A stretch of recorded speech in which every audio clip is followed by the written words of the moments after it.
Halo Sobat The Game Channel, apakah kamu sudah merasa produktif? Atau selama ini kalian hanya sibuk tapi nggak menghasilkan output yang relevan? Ini dia, kamu harus tahu.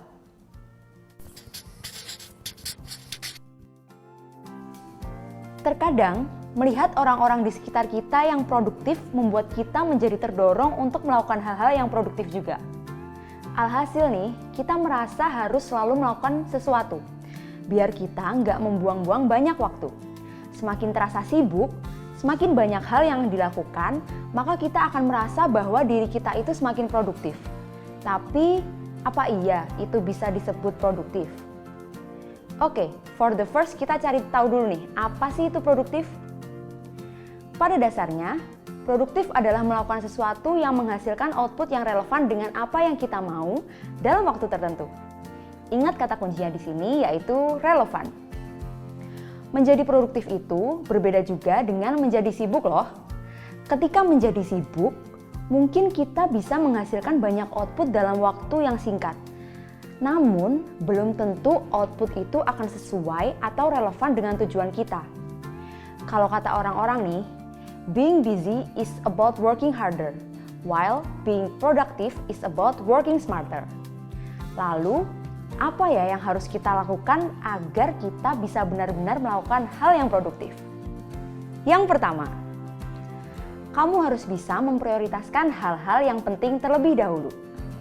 Sebagai mahasiswa nih, aku juga ngerasain kok, semakin banyaknya tugas yang aku dapat, kadang bikin aku bingung harus ngerjain dari mana dulu.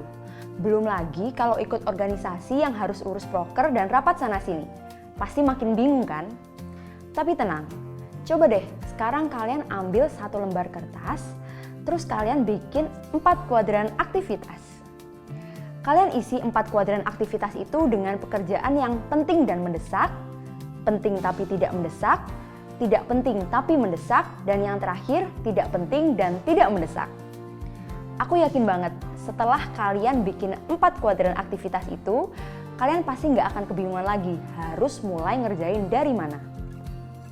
Yang kedua, kita harus mampu melihat progres kita dengan lebih objektif. Misalnya nih, kita kan sering merasa bahwa diri kita itu udah produktif karena kita udah berada di depan laptop selama 3 jam deh. Emang bener, 1 jam di awal kita ngerjain tugas. Tapi 2 jam sisanya scrolling sosmed. Ups. Nah, maka dari itu kita harus mulai melihat progres kita secara lebih objektif. Misalnya nih, dalam 3 jam kira-kira kita udah bisa mengerjakan berapa soal sih? Dalam 3 jam kira-kira kita udah bisa bikin esai dengan berapa kata? Seperti itu sobat. Dan yang terakhir, kita harus bisa fokus pada satu tugas. Karena di era yang serba digital ini, mungkin kalian sering banget melakukan multitasking. Tapi terkadang, multitasking itu malah bikin produktivitas kita terganggu. Alih-alih melakukan banyak tugas sekaligus, kita malah berganti-ganti tugas. Dan proses start and stop ini malah bikin tugas kita nggak ada yang selesai. So anyways, itu tadi sedikit tips dari aku biar kalian bisa lebih produktif lagi. Thanks for watching episode of Kamu Harus Tahu. Jangan lupa untuk subscribe dan turn on notification supaya kalian gak ketinggalan tips-tips dan informasi lainnya. Dadah!